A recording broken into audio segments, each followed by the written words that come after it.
could kindly, after a couple of sentences, if you do a pause, we'll do a Turkish translation and then you continue. So we kindly ask you for your patience and understanding in this.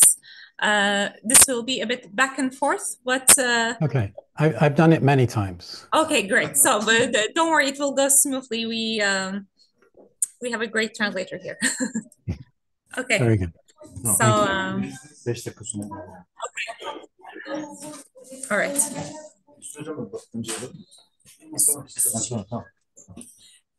Söyleyelim mi? Hocam istiyor musunuz? Söyleyeyim daha başlamadık. Söyle istersen. Mr. Tisserand, Professor Dr. Hüsnücan Başar is here with us. I think you know him. Oh, He yeah. wants to say hi before we start. Yes, please. Yes. Hello, Robert. Hello. How are nice you? to see you. Nice to see you too. Yeah. I had no idea you would be there. I thought you'd be here, actually. I've come from Cyprus to meet you. Oh. But anyway, this is also... Well, I'm sort of here. It's good. I'll enjoy it. Okay, thank you. All right. So I'm going over there to present you. Sorry, I want to introduce myself. I'm Büşra. I will help you to translate your presentation. I hope that everything will be fine. Oh, yes, it'll be fine. Şimdi başlıyoruz. It will be good.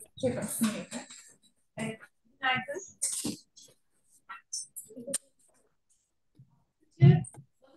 Uluslararası Aromaterapi Festivali'ne hoş geldiniz. 6. Uluslararası Balık İsveç Aromaterapi Festivali'ne hoş geldiniz. İkinci günümüze çok kıymetli bir konuşmacıyla başlıyoruz. Robert Tisserand, Tisserand Enstitüsü'nün kurucusu. Aynı zamanda bu sektörde olan pek çok insanın referans kitabı özelliği taşıyan Essential Oil Safety Guide'ın da yazarlarından. Bugün bizimle uçucu yağlar ve hava elementi sunumunu paylaşacak. Şimdi biraz sonra kendisine İngilizce takdim edeceğim ve sunumumuza başlayacağız. Good morning and welcome to the second day of the 6th International Blood Disease Aromatherapy Festival. We're honored to begin today's program with a keynote presentation by one of the most respected figures in the field of aromatherapy. Robert Tisserand, founder of Tisserand Institute, is internationally known as the author of the definitive reference Essential Oil Safety, a cornerstone in the science and safe practice of essential oils. Today, he will share his unique perspective in a talk titled Essential Oil and the Air Element. So please join me in warmly welcoming Robert Tisserand.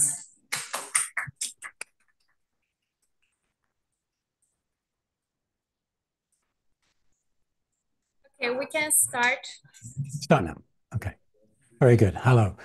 And thank you to Melika for inviting me to speak at this event. So I'm going to talk about these topics today: the air element, the nasal cycle, likes and dislikes, citrus oils, and mental health. Bugünkü konularımız 5 maddeden oluşuyor. İlk olarak hava elementi, burun döngüsü, beğenilenler, beğenilmeyenler, narenciye yağları ve mental sağlık olarak. Okay, we can continue. So the air element. On the left side of the screen is a chart that I created many years ago. And here you can see that I have used the seasons of the year as being associated with the elements. And so the air element is associated with the season of spring, which embodies newness, growth, inspiration, and ideas. It is refreshing, uplifting, and exalting. It's also changing and unstable. And it's represented, I believe, by the citrus oils, particularly bergamot oil.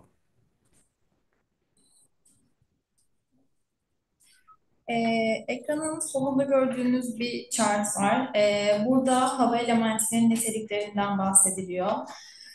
Yenilikler, gelişmeler, ilham veren fikirler, yenilik ve yüceltme olarak kokularda değişen ve sabit olmayan durumlardan bahsedilen Ve bu mevsimi en iyi yansıtan uçucu yağlar olarak da sitrus yağları olduğunu söylüyorlar Tisserand ve bunlardan özellikle de bergamotun altını çiziyor.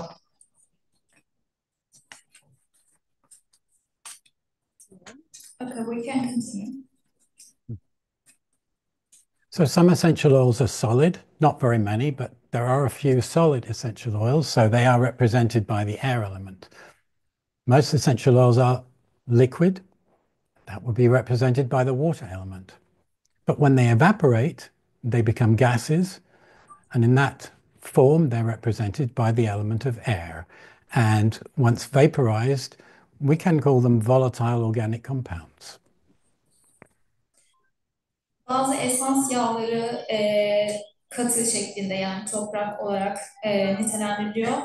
Bazıları sıvı, bazıları ise buharlaştığında hava yani gaz haline dönüşüyor. Buharlaştıklarında da uçucu organik bileşenler olarak adlandırılıyor. Bu şekilde hepsi farklı bir elementi temsil ediyorlar. Now, this chart represents global plant emissions. So these are the parts of the Earth that do the most emission of these volatile organic compounds from plants. And because they come from plants, they're called biogenic VOCs. Burada global bitki emisyonlarını görüyorsunuz.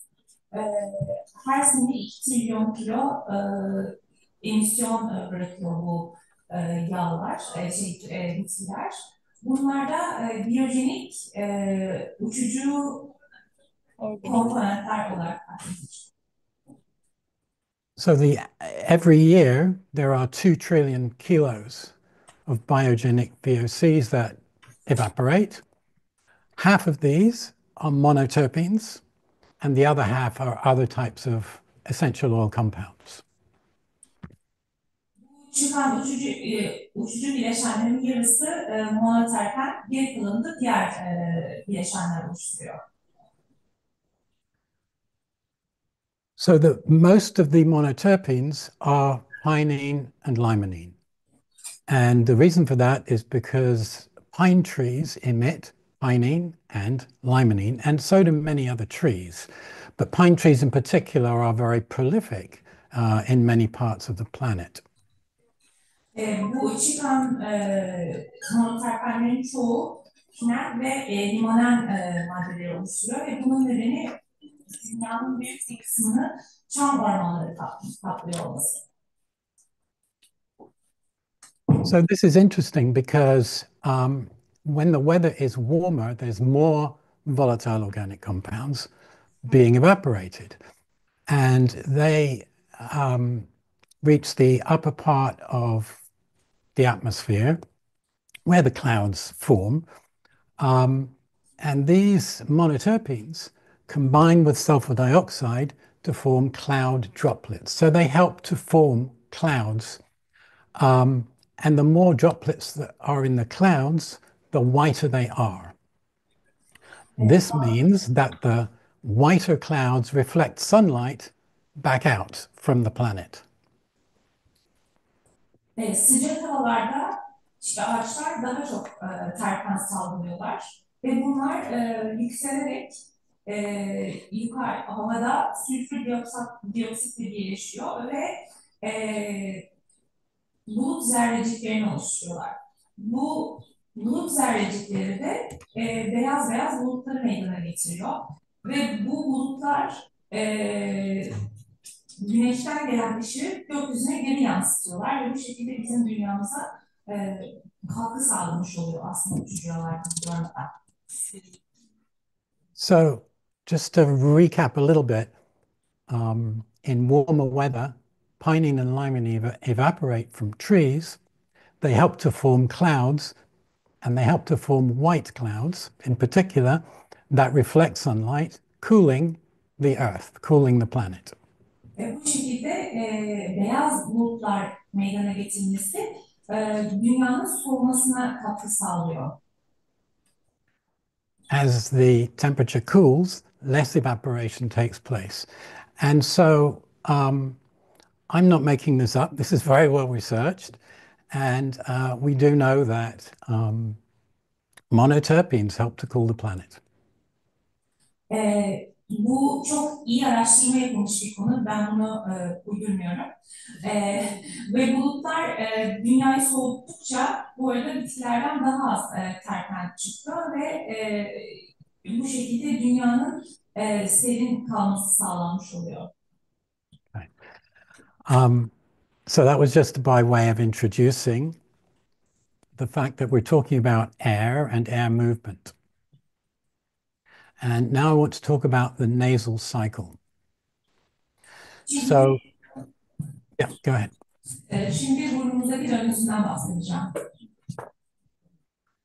So, of course, when we smell something, we're inhaling air. So there's air movement, and there's air movement into both of our nostrils. Solunum yaptığımız zaman burnumuzun iki deliğinden tabii ki hava içeri giriyor ve bir hava hareketi oluşuyor. And what we inhale through the left nostril impacts the left part of our brain, and what we inhale through the right nostril impacts the right part of our brain. Sağ burun deliğimizden içimize çektiğimiz şeyler sağ beynimizin sağ tarafını, sol burun deliğimizden çektiğimiz hava beynimizin sol tarafını etkiliyor. More interesting is the fact that the opening of our nose changes over time.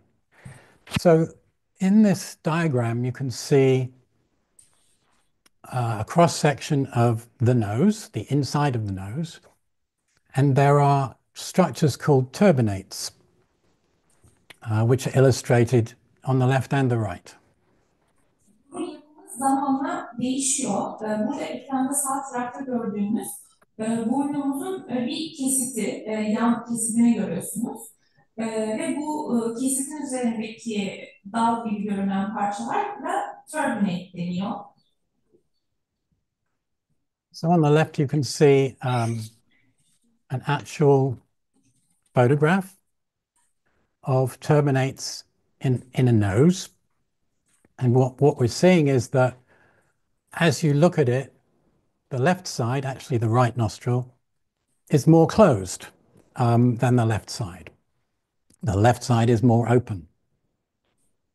Burada gerçek bir şeyini görüyorsunuz, görüntüsünü görüyorsunuz bu turbinate'leri. Türkçesi konkaymış bu arada. Burada ilginç olan şey sol taraftaki konkanın daha dar olduğu, sağ taraftaki konkanın da daha açık olduğu. And so what happens in human beings is that one side closes, one side opens, and that this changes over time from one side to the other side. The timing is not always the same from one person to the next, but it's usually about 1 to 2 hours. Bu konkalar zaman içerisinde ve böyle saatlerden bahsediyor, 1-2 saat içerisinde. Bazen sağdaki genişliyor, bazen soldaki genişliyor ve bu şekilde devam ediyor. Bu zamanlaması ne kadar sürdüğü, ne kadar açıldığı kişiden kişiye göre değişiklik gösteriyor. So you can try this now. Bunu deneyebiliriz. Is one side more clear than the other? Evet, bir burnunuzu tutarak test edebilirsiniz. Bir daha. Bir daha.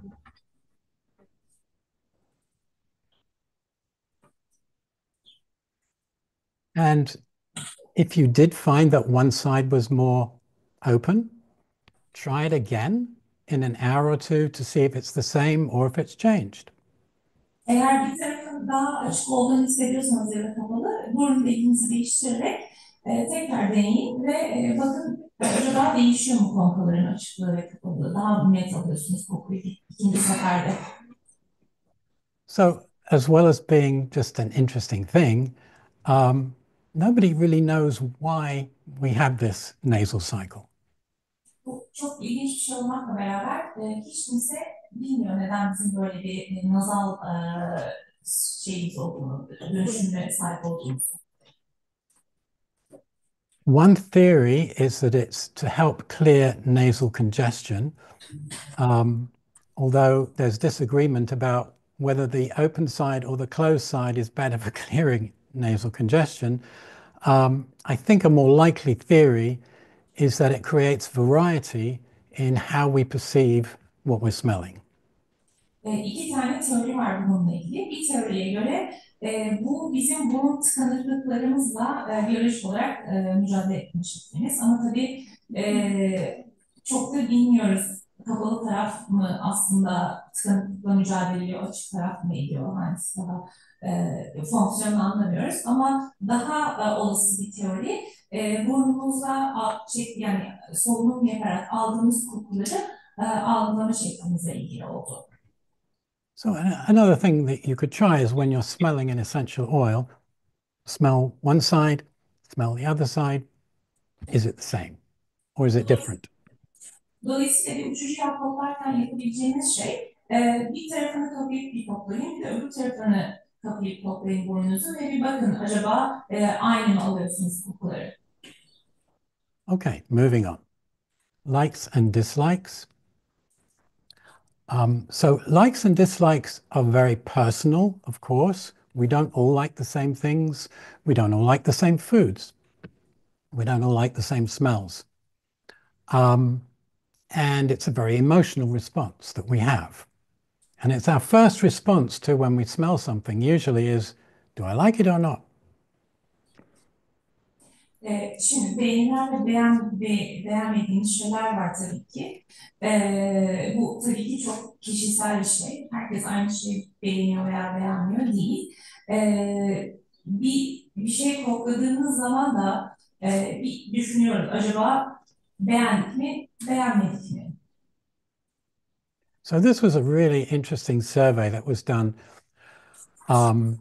And it was 11 different cultures across the world. And some of these cultures were, shall we say, very, very simple. People that still live in, in huts in the jungle. And some are very sophisticated cultures. İlginç bir anket yapılmış. 11 kültür bu ankete katılmış. Ve bu kültürlerin bazıları çok ilkel kültürler. Yani hala ormanda yaşayan, çadırlarda yaşayan kültürler bu anketin katılımcıları arasında. Each of the lines in the chart is a different person. Bu chartta gördüğünüz her bir çizgi farklı bir insanı temsil ediyor.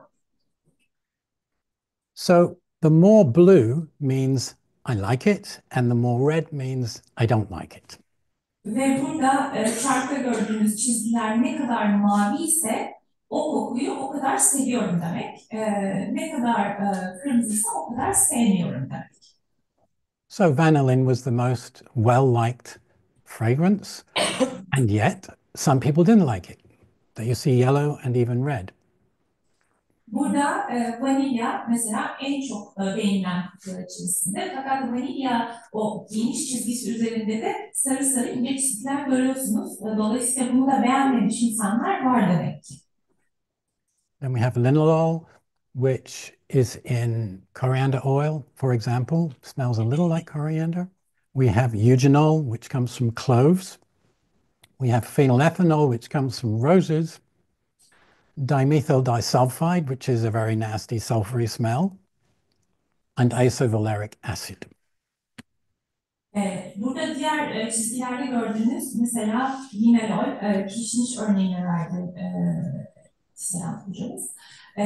Öjenol, karanfilde bulunan, feniletilalkol, gülden gelen, dimetil disülfat, sülfit ve izovalerik asitten bahsetti. Bunlar da o kötü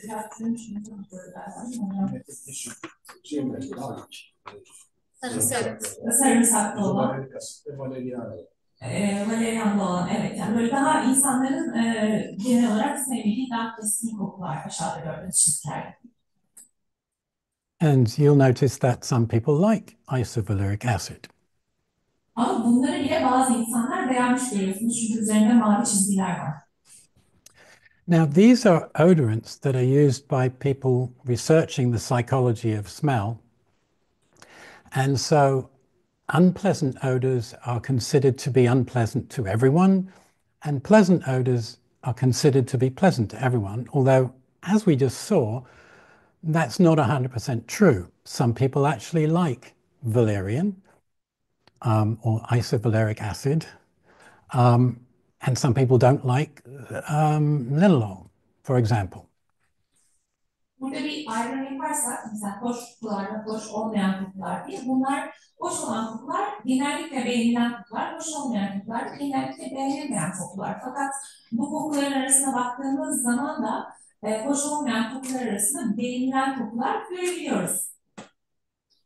So isovaleric acid is found in valerian. It's also found in body odor, in sweat. İzovalerik asit bizim terimizde de var, valeryanda da var. Bu beğenilmeyen kokuları örnek olarak. So I did a survey, and so most of the people doing this survey were aromatherapists, so they're used to smelling essential oils. And what was interesting to me is that 21.5% of this group said they liked valerian oil. Ben de bir anket yaptım ve benim anket yaptığım insanlar genellikle aromaterapisti. Ve baktığımız zaman 21.5'i anket yaptığım kişilerin 233 kişi yapmış. Valerian'ı beğenmiş. And this was, so we asked them what they liked and we asked them what they didn't like. And of course, most people didn't like valerian and did like rose and the floral odors. Beğenmediklerini sorduğumuz zaman da evet, daha fazla insan valerian'ı beğenmedi ama gülü beğenmeyenler de vardı. Okay. Now, I didn't ask about citrus oils in my survey, and nor did the other people that surveyed 11 different cultures. But we do know that citrus oils are some of the most universally liked fragrances cross-culturally. Ben anketimde sormadım, sitrus kokularını, narenciye kokularını sormadım. Ama daha önce baktığımız ankette de sormamışlardı. Ama biz biliyoruz ki narenciye kokuları evrensel olarak çok beğenilen kokular. So now I'm going to talk about citrus oils. And so here, these are from different research surveys where citrus oils are diffused, so we can smell them. There's air movement. And the response to these oils is always a positive one, feeling more refreshed, improved mood, feeling that my health symptoms are less, feeling refreshed, etc. Şimdi narenciye yağlarına yakından bakıyoruz. Bununla ilgili pek çok araştırma yapılmış. İşte bergamot, limon, portakal, üzüm gibi pek çok uçucu yağ havaya difüzör üzerinden havaya yayıldığında en yaygın geri dönüşler kendisine işte katılımcılar kendilerini tazelenmiş hissetmiş. Kendilerini sağlık varsa o anki semptomlarının daha iyi gittiğini söylemişler. Modlarının daha iyiye gittiğini söylemişler. Genel olarak daha bir iyi hissetme haline neden olmuş bu kokuların hava ile kendilerine transfer edilmesi. Seasonal affective disorder is something that typically happens in the winter. Affects people who get depressed in the winter. And some of the best essential oils for treating seasonal affective disorder are citrus oils, particularly bergamot. And the reason for that is because they impact dopamine and serotonin, which are two feel-good neurochemicals. They improve our mood. Sorry. Bir mevsimsel rahatsızlık var. Bu genellikle mesela kış aylarında insanların daha çok depresyona girmesi gibi örneklenebiliyor. Böyle durumlarda mesela bergamot uçucu yağının koklanması, ortam kokulandırma olarak kullanılması bu kişilerde daha iyi hissetme, modların düzelmesine kanlardaki serotonin ve dopamin hormonlarının artmasına neden olduğu kesinleşmiş. Yani bunun olabileceği düşünülüyor daha doğrusu. And this is just one piece of research. It's not a clinical study. It's a study in mice. But even with mice, lemon oil put them in a good mood. Or at least it improved, you know, they had more dopamine and serotonin. So I'm sure they felt better. Limon uçucularla fareler üzerinde bir yine araştırma yapılmış. Fareler limon uçucağını çok beğenmişler. Stresli görevler yerine getirirken bile streslerin azaldığı tespit edilmiş. Ve burada işte görüyorsunuz yine dopamin ve serotoninin artışı istemiş. Okay. So our last subject is mental health. Mental health and our olfactory ability are very, very closely related. Olfaction and mental health are linked in ways that we're just beginning to understand. And a lot of this understanding was really brought into focus with the COVID-19 pandemic, because many people lost their sense of smell. Şimdi zihinsel sağlığımıza geçiyoruz. Zihinsel sağlığımız, mental sağlığımız ve koku alma duyumuz arasında çok ciddi bir ilişki olduğu tespit edildi. Bu tespitler de artarak devam ediyor.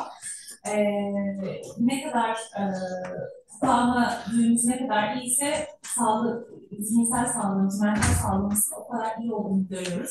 Bu araştırmalar özellikle de COVID-19 salgını sonrasında arttı ve daha net sonuçlar vermeye başladı. Çünkü COVID-19 sırasında pek çok kişi koku alma duyusunu kaybetti.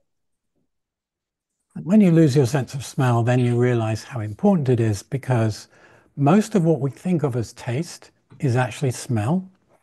And so food has very little taste. Bu koku alma duyusunu kaybedince insanlar tabii koku alma duyusunun ne kadar önemli olduğunu fark ettiler. Burada mesela anladık ki aslında tadını aldığımız pek çok şeyde tat alma mekanizmamızda kokunun çok büyük bir önemi var. And interestingly, it works the other way too. People who are depressed for long term often have reduced olfactory ability. Ve bu ters tarafa doğru da çalışıyor. Yani koku alma duyusu azalmış kimseler, depresyondaki kimselerin görüyoruz ki koku alma duyuları azalmış. And loss of olfactory ability can be a sign of Alzheimer's disease or Parkinson's disease. Biz görüyoruz ki koku alma duyusunun azalması Parkinson ve Alzheimer gibi hastalıklarında belirtisi olabiliyor. So hyposmia means reduced sense of smell. And I think I actually said most of this already. So unpleasant odors seem more unpleasant. Even pleasant odors seem less pleasant when you are depressed. Hyposmia, koku alma duyusunun azalmasıyla ilişkili bir sendrom. Burada hyposmia sırasında kötü kokular daha da kötü geliyor. Hatta güzel kokular da daha az güzel gelmeye başlıyor. Now, this is from 3 different clinical trials in people, in women with postnatal depression. Burada 3 tane farklı araştırma sonucunu görüyoruz. Özellikle doğum sonrası depresyondan sonra yapılmış araştırmalar. So the study on lavender oil went on for a longer period of time than the other 2 studies. But what's particularly interesting is that the study with rose oil and lavender oil seemed to work much better than the one just with lavender oil on its own. And the study with bergamot oil was equally good. Burada doğum sonrası depresyon tedavisinde gül, bergamot ve lavanta uçucağı kullanıyorlar. Lavanta uçucağını tek başına daha uzun süre deniyorlar, 6 hafta denemişler. Gül ve lavanta uçucağını da birlikte kullanıyorlar daha kısa süre. Ve Bergama uçucu yanda da aksesuarı 4 hafta yakın uyguluyorlar. Burada depresyonda bir yüzdesel iyileşme şey yapıyorlar, ölçümü yapıyorlar. Ve ilginç buldukları bir şey, lavanta uçucu yağını tek başına kullandıkları zaman, orada görüyorsunuz %30 bir iyileşme tespit ediyorlar. Fakat lavanta ve gülü birlikte kullandıklarında daha yüksek bir iyileşme ifade ediyor hastalar ve bergamot uçucu yağını tek başına kullandıklarıyla daha iyi bir iyileşme tablosu görüyoruz. Sorry, I'm pushing the wrong buttons. So there are clear links between, I'm sorry, yeah, decreased olfactory function as a predictor for mild cognitive impairment, which always precedes Alzheimer's disease. Hafif düşünsel bozukluklar Alzheimer'ın genellikle öncüsü oluyorlar. Ve bu düşmüş koku alma duyusu da bunun bir yine göstergesi olarak karşımıza çıkıyor. Now just one more study to look at. This is a clinical trial in Japan, and they used the subjects of the study were 28 elderly Japanese with cognitive problems. 28 tane Japon ilaç almış kişi üzerinde ve düşünsel bozuklukları olan kişi üzerinde araştırma yapıyorlar. Ortalama yaşı 86. And 17 of the 28 had Alzheimer's disease. What we can see here is that the scale that was used shows improvement over the 3 weeks where aromatherapy was used. And that improvement was maintained a little bit even when the aromatherapy ceased for the next week. Burada 28 tane yaşlı Japon'un 17 tanesinde Alzheimer hastalığı var. Ve aromaterapi uygulandığı zaman bu hastaların üzerinde bütün hastalar ve Alzheimer hastalarını ayrı görüyorsunuz. Ciddi bir kullanılmaya başlandığında düşüyor. So they were diffusing lemon and rosemary oil in the morning and just for 2 hours, and then lavender and orange in the afternoon for another 2 hours, because they felt that the lemon and rosemary was invigorating and the lavender and orange was calming. Burada sabahları limon ve biberiye kullanıyorlar 2 saat, öğleden sonra lavanta ve portakal kullanıyorlar 2 saat ve burada işte bütün hafıza kaybı şeyinin arttığını, düzeldiğini görüyoruz hafıza kaybı semptomunun bu şeye azaldığını. Bilgisayar fonksiyon artıyor. Azaldığını. Okay, so this is what we learned. Citrus oils represent the air element. They are refreshing, uplifting, improving mood and reducing stress. They can help in depression and cognitive impairment. Citrus oils are the most universally liked fragrance category, one of them. Florals also. Limonene from trees helps cool the planet. Thank you. Toparlamak gerekirse narince uçucu yağları en iyi hava elementini temsil eden uçucu yağlar. Hem tazeleyiciler hem modumuzu düzeltiyorlar hem stresi azaltıyorlar. Depresyon ve düşünsel bozukluklarda yardımcı oluyorlar. Narince yağları en evrensel olarak beğenilen koku kategorisindeler ve buna tabii ki aynı zamanda floral kokular da eklemek gerekiyor bu kategoriye. Ve yine limonel elementi bileşimli bunların içerisinden ağaçlardan salgılanan limonel elementi gezegenimizin soğumasına katkı sağlıyor. Dinlediğiniz için teşekkür ediyorum size.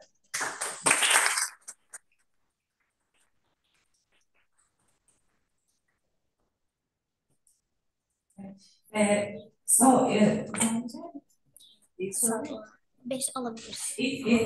Şimdi eğer sorunuz varsa ilk soru alabiliriz. Mr. Tisserand, we're going to take one or two questions if you have time. Of course. Buyurun. Teşekkür ederim. Bu özellikle biberye yağının etkisi doza bağımlı gibi gözüküyor. Bununla ilgili çalışmanızda dozla ilgili bir karşılaştırma yapıldı mı? Bir de bu grupların özellikle yaşlılar ve Alzheimer için konuşuyorum. Eleştirel düşünme, felsefeyle terapik bir beynin başka bir şekilde çalıştırılmasıyla kombine edilmesinin daha faydalı olacağına dair yorumlar var. Sizin düşünceniz bu konuda nedir?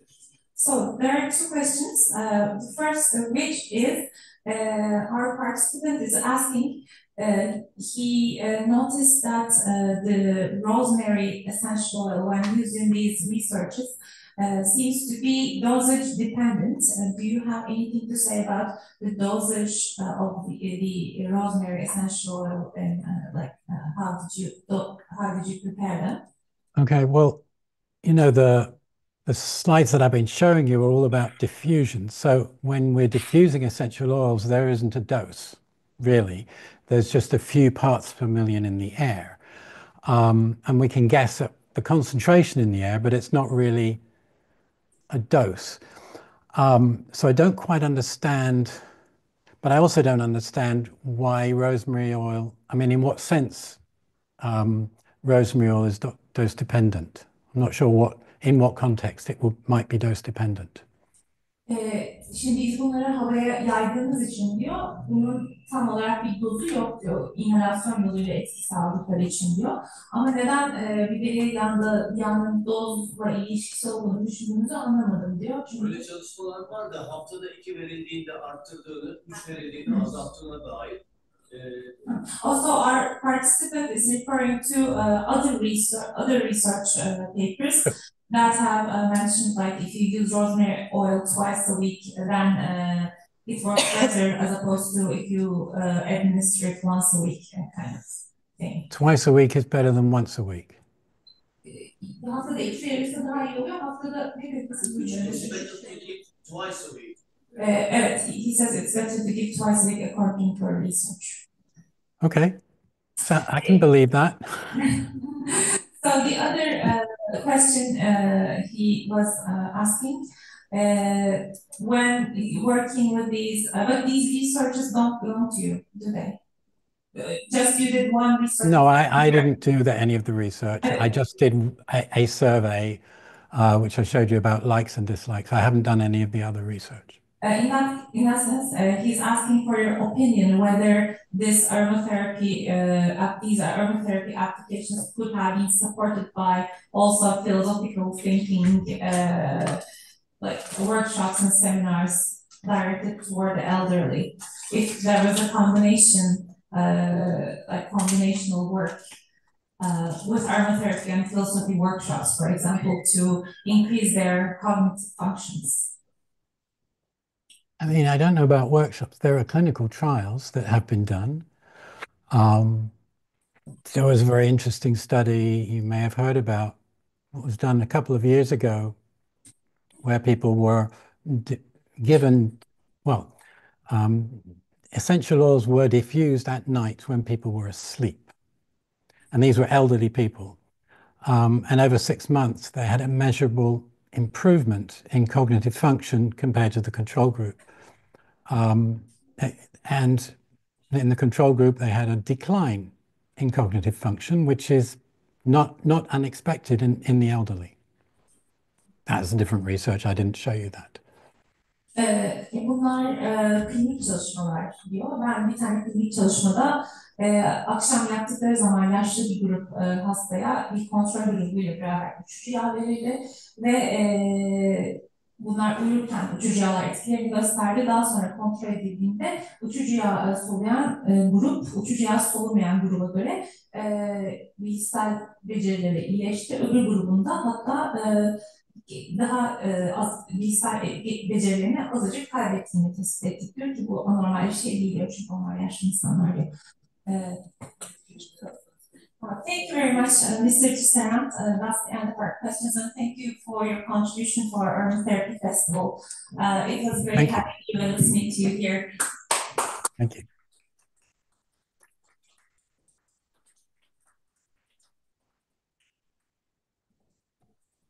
10 dakika ara veriyoruz ve devam edeceğiz. Thank you, Mrs. Tisserand. We're going to end the Okay. Thank you.